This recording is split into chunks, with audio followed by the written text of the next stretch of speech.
Covid के time पे सब कुछ ऑनलाइन हो गया था।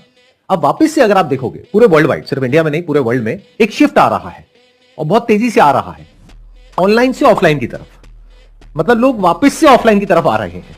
तो हो क्या रहा है, क्योंकि कोविड में हमने कुछ ऐसा देख लिया है कि सब कुछ ऑनलाइन हो रहा है और उसके बाद भी कुछ टाइम तक वो चीज रही थी, तो हमें ये लग रहा है कि शायद अभी भी दुनिया वैसी ही चल रही है, जबकि बहुत तेजी से चेंजेस आ रहे हैं। I know this thing for sure, क्योंकि बहुत सारे एडटेक स्टार्टअप्स हैं इंडिया के बड़े बड़े जिनके फाउंडर्स मेरे टच में हैं, तो मुझे पता है कि वहां पर कितनी तेजी से शिफ्ट आ रहा है।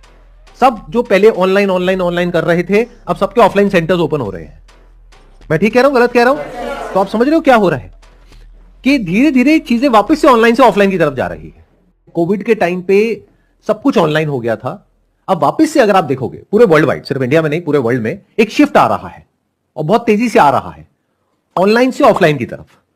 मतलब लोग वापस से ऑफलाइन की तरफ आ रहे हैं। तो हो क्या रहा है, क्योंकि कोविड में हमने कुछ ऐसा देख लिया है कि सब कुछ ऑनलाइन हो रहा है और उसके बाद भी कुछ टाइम तक वो चीज रही थी, तो हमें यह लग रहा है कि शायद अभी भी दुनिया वैसी ही चल रही है, जबकि बहुत तेजी से चेंजेस आ रहे हैं। I know this thing for sure, क्योंकि बहुत सारे एडटेक स्टार्टअप्स हैं इंडिया के बड़े बड़े जिनके फाउंडर्स मेरे टच में हैं, तो मुझे पता है कि वहां पर कितनी तेजी से शिफ्ट आ रहा है। सब जो पहले ऑनलाइन ऑनलाइन ऑनलाइन कर रहे थे, अब सबके ऑफलाइन सेंटर्स ओपन हो रहे हैं।